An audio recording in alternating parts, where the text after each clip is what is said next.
Yes, magandang gabi bayan. Kamusta ang Filipino Guerrilla Forces, Vanguard of Democracy, United People's Initiative at ang MUP para sa Bayang Pilipinas.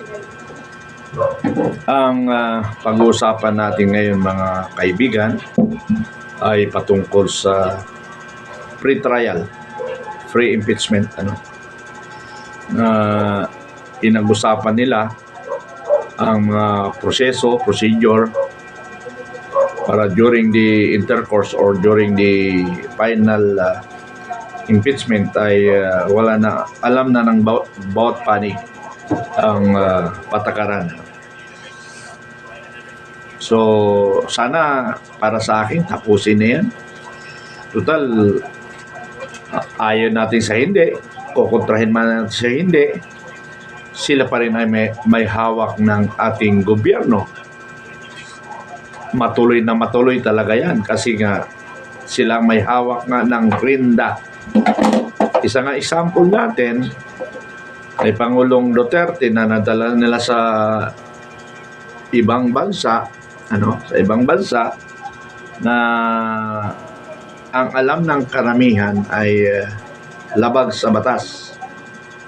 Kung saan ay kinakailangan mapatunayan ng mga abogado o ng mga legal expert na mapatunayan na ang ating batas sa Pilipinas ay hindi na umiiral. Kumbaga sa Tagalog, inutil na ang ating korte. So kinakailangan ng pumasok ang International Court. Pero inaamin rin ni Pangulong Marcos na inutil ang kanyang gobyerno. Bakit? Piniyagan niya na madala sa ibang bansa kasi nga hindi nila makaya dito sa isip nila na kayang madiktahan ang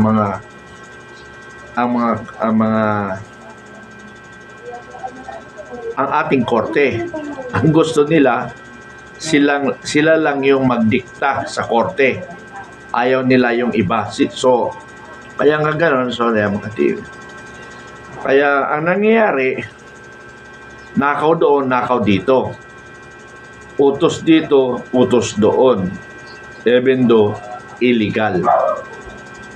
So yun naman talagang gusto ng ating gobyerno na by all means sila talagang tama. Kaya mga kababayan, kayo na rin ang bahala sa ating bansang Pilipinas. Kung tayo ay maghihirap,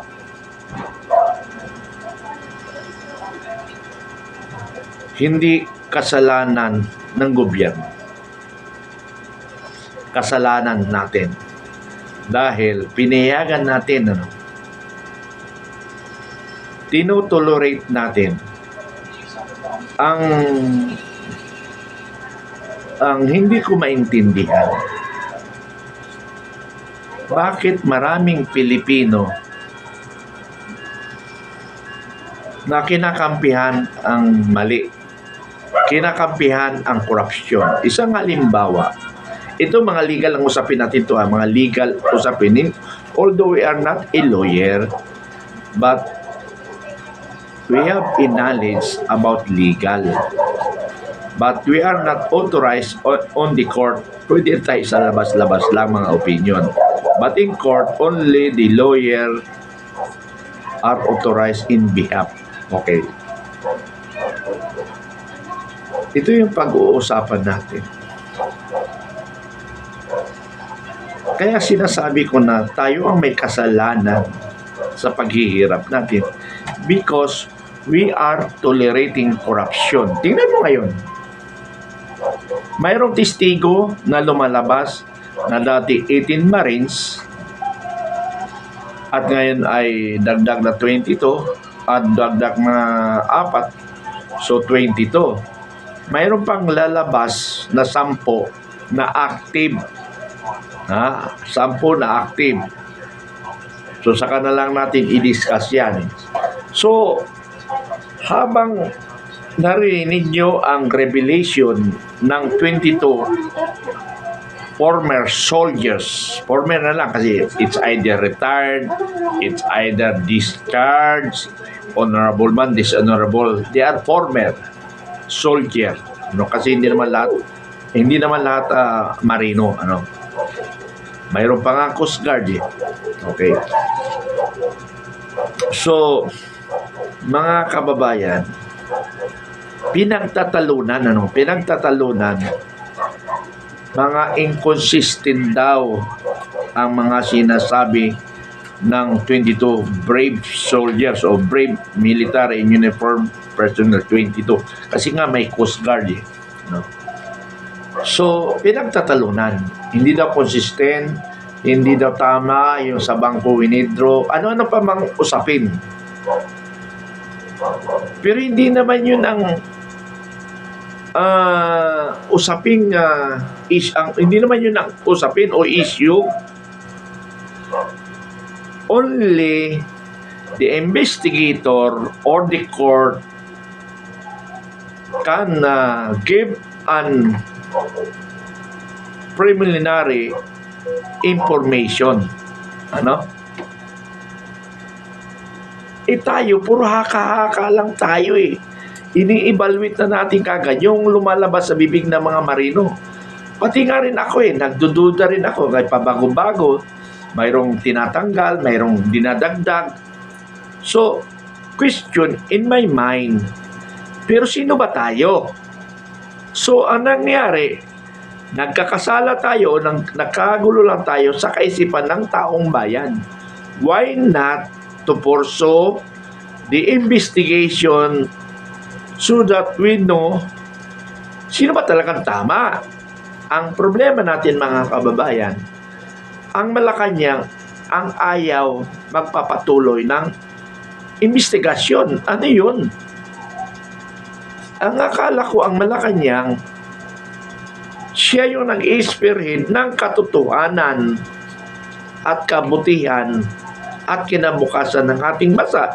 Pero bakit ang mismo ang Malacanang ang ayaw ipagpatuloy ang investigation ng Blue Ribbon Committee or the flood control investigation? Bakit ayaw? Yun yung mga tanong natin. Pero bago lahat, gusto ko lang batiin ang mga first honor. Oy, Galaxy, kamusta ka na? Good evening, sir. Jacob, hi. Jacob said hi.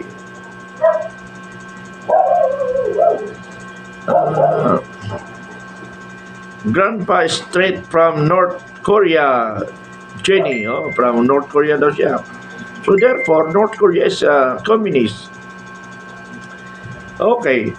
Sabi ni Arnolfo, there is nothing we can do, sir. That's just how we are. I hope someone will take action, sir, to save the people power. Okay? Sabi yan ni Arnolfo. Melda, Heart, City, Siday. Okay, patuloy tayo mga kaibigan. Nagkaroon ng pre-impeachment para mapag-usapan ng procedure. Hanggang doon pa lang sila. Pero para sa akin, matapos na ito. Sa lalong madaling panahon para hindi na tayo magulo. Nagiging manghula tuloy tayo. Matapos na yan. Kung ma-impeach si Inday Sara, di ma-impeach tayo. Ma-impeach siya kasi yan yung pinagkaloob ng Panginoon. O pinagkaloob ng demonyo. Alila sa dalawa. Pinagkaloob ng Panginoon o pinagkaloob ng demonyo. Now, paano kung hindi ma-impeach si Inday Sara? Tapos na ang boxing, di ba? Ganun lang kasimple. Tapos na ang boxing. Now, huwag natin muna pag-usapan ang impeachment kasi nga nagkakaroon tayo, naging manghuhula tayo, no? Pag-usapan na lang natin ang mga nangyayari sa ating bansa. Nakaw dito, nakaw doon, ubos ng kaban ng bayan. Pero mga kaibigan, hindi nyo ba napansin na yung mga pinakialaman ni Pangulong Marcos ay nakakalimutan na. Unang pinakialaman niya, yung PhilHealth. 90 billion. Yung PhilHealth, 90 billion. Mabuti na lang naharang kagad ng Supreme Court. 60 lang yata ang nakuha. So may natira na 30 billion. Now, yung 90 billion supposedly gagamitin daw nila kasi sobra-sobra daw ang PhilHealth, 90 billion. Itarantado rin talaga itong administration, ano? Sobra-sobra daw ang PhilHealth. Ang dami nga nagreklamo eh. Ang dami nagreklamo regarding sa PhilHealth. Kasi kulang daw ng gamot. Maraming hospital nagreklamo na hindi sila nababayaran. Yun yung problema. Okay, doon sa SSS, it's either 62 billion pera ng taong bayan yun para gamitin lang sa pension, pinakialaman dahil sobra daw. Yung GSIS ganun rin, 60 billion, 62 billion rin dahil sobra daw, pinakialaman. Yung PDIC 127 billion. Hindi ko makuha sakto pero parang basta 127 or 117 parang ganon billion. Ang dami-dami. Yung gold reserve naknanto pa 129 billion, something like that. Ibininta. The first time in history na nagbinta tayo ng ginto. Inubos ang kaba ng bayan. Diyos ko po, Apo. Ano? Yung Marlica pan. Magkano ba yung Marlica? 300 billion, something, ganon. Marlica pan. Natulog na, hindi na natin alam. Yung flood control, 550 billion. Saan na yun? Yun na nga iniimbestigahan, ano? Pero maliban yan doon.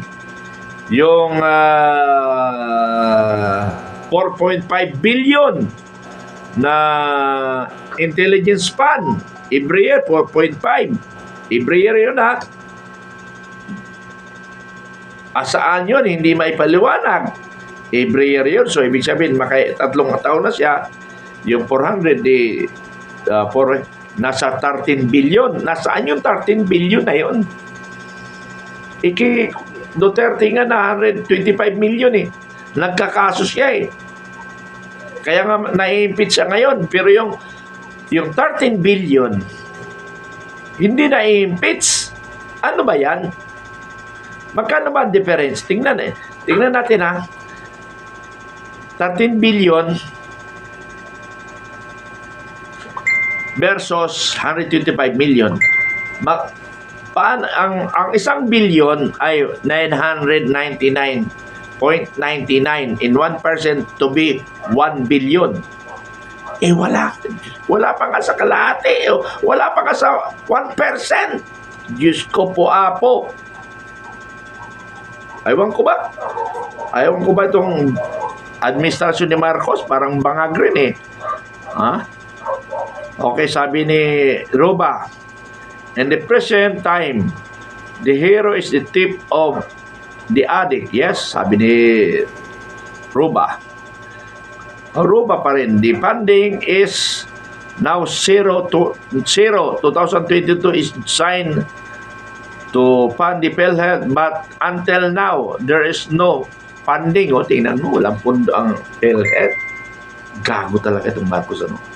So, yung mga troll, burahin nyo na lang kasi nga, baka kumita na naman sila kasi i-screenshot nila para ipakita. Ito, binira ko naman si Gagong Mitran. Ganon. Tapos yung mga lisyon na niya, tinitira ko. Diyos ko.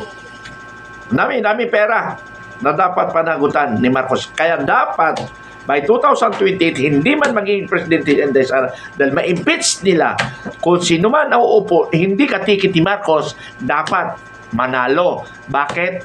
Para makita natin ang totoo. Habang hindi napapalitan si Bangag at katikit niyang kwan, lalong problema. another 6 years ng paghihirap ng Pilipinas. First time in history, pinakilaman ang mga department na pundo ng pera ng taong bayan. Saan nila gagamitin yung pera na yun na trillion pesos? Yung trillion of pesos, saan nila gagamitin? Okay? Doon sa malita-malita, di ba? Para walang magangawa. Para lahat bayad. Para lahat kakampi. Okay. Yung mga sobre-sobre, doon yun sa mga pobre, na mga katulad natin na hindi naman masabing pobre, ay hindi tayo mabibigyan. Kasi nga, sabi ko nga sa inyo, sa Liwasang Bonifacio, maraming nagpipila doon ng mga mahirap. So, binabatikos ko si Marcos. Biglang may sumingit doon sa mga pumipila ng ayuda. Bakit yung tatanggal si Marcos? Napakabait ni Marcos. Bakit? Buwan-buwan kami, binibigyan ng 3,000. Ay, tarantado pala. Tingnan mo ha, itinanim ni Marcos doon sa mga mahirap na mabait si Marcos nagbibigay ng pera. Tarantado pala eh. Yung perang binibigay nila ay pera ng taong bayan. Kaya nga, hinakot nila lahat ng pera sa lahat ng department para hindi masabi na yung mga department nagbibigay. Kasi pag bawat department ang magbibigay ng pera, ang ibig sabihin nun, hindi si Marcos. So, nangyayari, para makolekta, para malaman nila, bigay ni Marcos, bigay ni Marcos, bigay ni Marcos. Pumapasok sa utak nila na si Marcos ay mabait. Ganun kasi ang bangag mag-isip, So, parang ganito yan eh. Alam sa mga politician, sa kapitan, sa gobernador, sa mayor. Ganito pag tingnan nyo kung hindi tayo ginagago ganito yan eh. Iyo yan, akin to. Iyo yan, akin to. Iyo yan, akin to. Iyo yan, akin to. Kung mayroong 1,000 na iyo yan, 1,000 rin kanya. Di mas lamang siya, di ba? Tama hindi? Ganon ang panluloko sa atin ng mga mandurugas na politician. Ganyan ang mga mandurugas na politician. For example, dito sa Antipolo City, matuwang-tuwa sila nung buhay pa si Akop eh. Ang lahat ng teacher may pamaskong handog. Pamaskong handog. So gagawin ng anak ng doktor, pamaskong handog. Tapos mga kabataan, libre ang libro, libre ang bag, libre lahat. Pero hindi natin alam, ginigisa lang tayo sa sarili nating mantika. Bakit? Si Mayor ba? Yung sweldo niya, ibibigay niya sa inyo? Paano nang gagawin niya? Paano lalamunin niya? Magkano lang naman ang sweldo niya? Sabihin natin, 250,000 sa isang buwan. Pag sweldo niya lang sa mga bodyguard niya, kulang pa yun ng 250,000. So meaning, magnanakaw siya. Or yung lahat ng security niya, lahat ng kanya mga katulong, lahat-lahat, ay ipipirol niya sa City Hall. So, wala siyang problema. Nagsusweldo siya sa katulong niya galing sa pera ng taong bayan. Now, sasabi, ay, galante si Mayor. Hindi nyo alam, inubos siya pala yung pera ng taong bayan. Ganun rin ang kapitan. Ang kapitan ngayon, pinag-aagawan sa posisyon. Bakit? Nakikinabang sila Nakikinabang po sila.